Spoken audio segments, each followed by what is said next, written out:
วันนี้ใช้พิมพ์นี้นะคะขนาดจะเขียนไว้ให้นะเอาพิมพ์เนี่ยนะคะ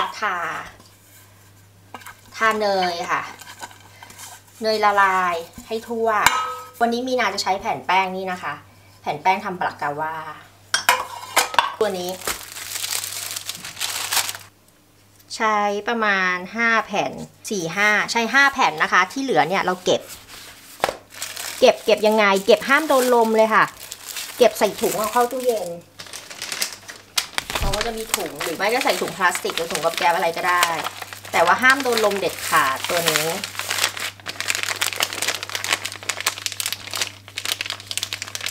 ทำแบบนี้นะคะแล้วก็เก็บใส่ถุงใส่ตู้เย็นใครหาซื้อไม่มีนะคะติดต่อไปได้ที่เพจเลยนะมีนาส่งไปขายเรียบร้อยแล้วค่ะที่ไทยของพร้อมส่งนะคะอยู่ที่บ้านแอดมิน250กรัมค่ะ350บาทค่าส่งต่างหากนะจ๊ะค่าส่งประมาณ45 บาท35 บาทดึงออกมาครับคือมันบางมากแหละดึงออกมาเป็นแผ่นๆแบบนี้บอกเลยว่าของส่งตรงจากตุรกีนะคะโดยตรงเสร็จแล้วในระหว่างชั้นนะคะเราก็จะทาเนยค่ะเนยละลายไปให้ทั่ว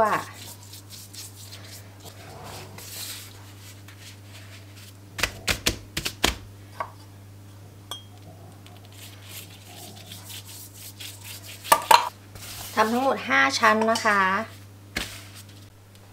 พอ5ชั้นแล้วนะคะเห็นไหมคะเราก็จะตักเขา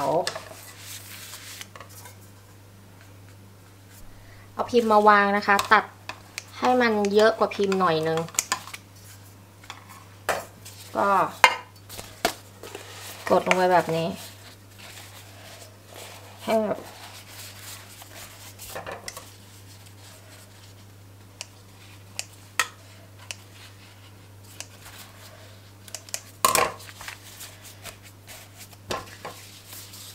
แล้วตัวนี้ค่ะมาวางต่อ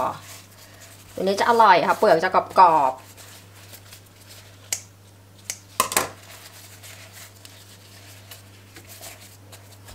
ที่เหลือก็นี่เลยค่ะราดลงไปค่ะ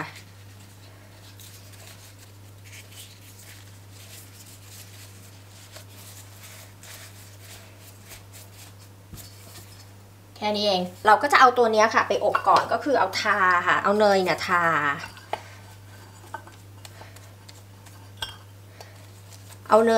แล้วก็ให้เขามีความ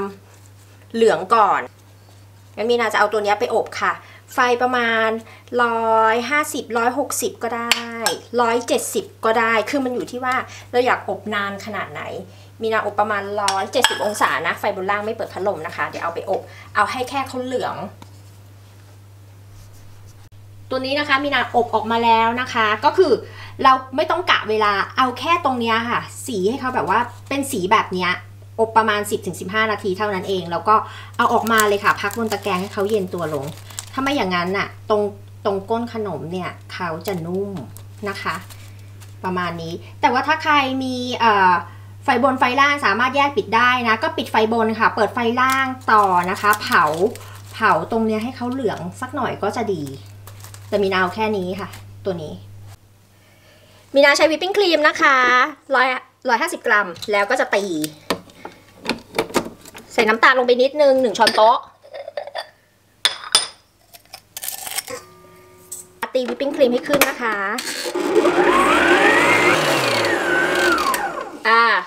ตีเสร็จแล้วหลังจากที่เราตีเขาเสร็จเรียบร้อยแล้วนะคะเขาก็จะขึ้นฟูแบบนี้มีนาก็จะใส่จริงๆต้องใส่เจลาตินนะใครมีเจลาตินผงนะคะผสมน้ำร้อนก่อนแล้วก็ทิ้งไว้ประมาณ5 นาทีนะคะเจลาตินผง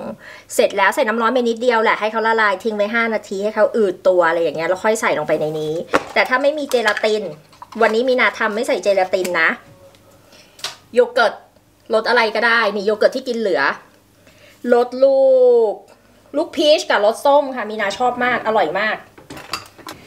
เนี่ยค่ะตัวโยเกิร์ตที่เราชอบอะรสผลไม้อะไรก็ได้ใส่ลงไปนะคะใครไม่มีโยเกิร์ตรสผลไม้นะใส่เป็นแยมหรืออะไรลงไปก็ได้ค่ะเนี่ยแต่ว่าถ้าเป็นโยเกิร์ตนะมีนาจะใส่ไป1 ช้อน1 ถ้วยตวงเพราะว่าเมื่อกี้มันเป็นถ้วยแบบว่าครึ่งถ้วยตวงอะไรที่เรากินเหลือค่ะใส่ลงไปแบบนี้ เท่านั้นเองเสร็จแล้ว คน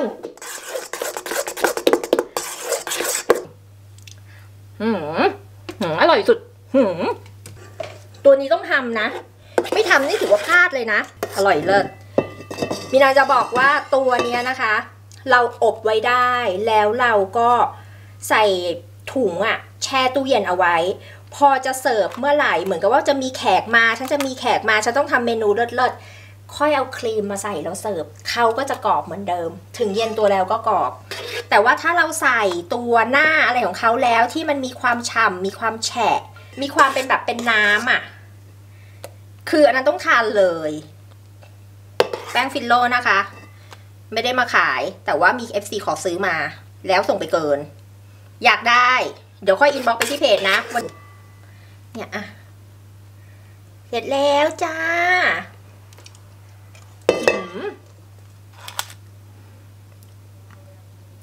อยากจะตัดให้ดูแต่ต้องแช่ตู้เย็นก่อนถ้าตัดให้ดูนี่มีร้องกรี๊ดอะเพราะมันจะมีความกรอบแช่ตู้เย็นค่ะช่องธรรมดาสักแป๊บหนึ่งคือมันจะแบบหอมครีมค่ะแล้วเขาจะมีความเป็นแบบว่าผลไม้เนี่ยเดี๋ยวเราค่อยแต่งตอนเสิร์ฟนะถ้าไม่อย่างนั้นแล้วอะความที่มีนาไม่ได้ใส่เจลาตินให้เขาเซ็ตตัวไงถ้าไม่ใส่เจลาตินให้เขาเซ็ตตัวเนี่ยเขาจะมีความเหลวเป็นลาวาค่ะ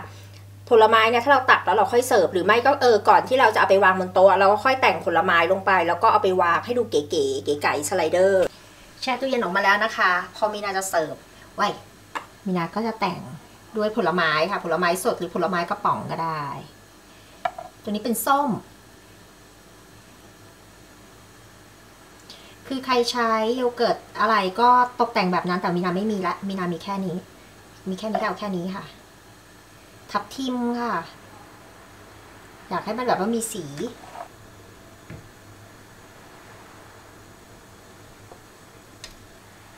แล้วก็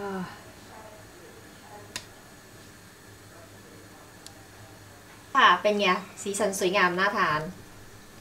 ทุกคนลองนะคะเดี๋ยวตัดให้ดู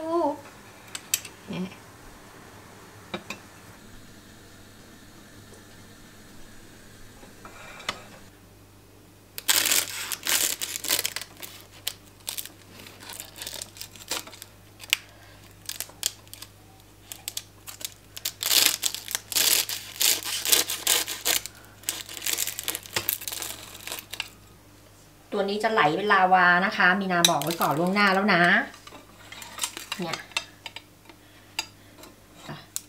เขาจะไหลออกมาเป็นลาวาแบบนี้ถ้าเราไม่ใส่เจลาตินแต่ว่าถ้าเราใส่เจลาตินนะคะเขาจะไม่เป็นละเขาจะเป็นก้อน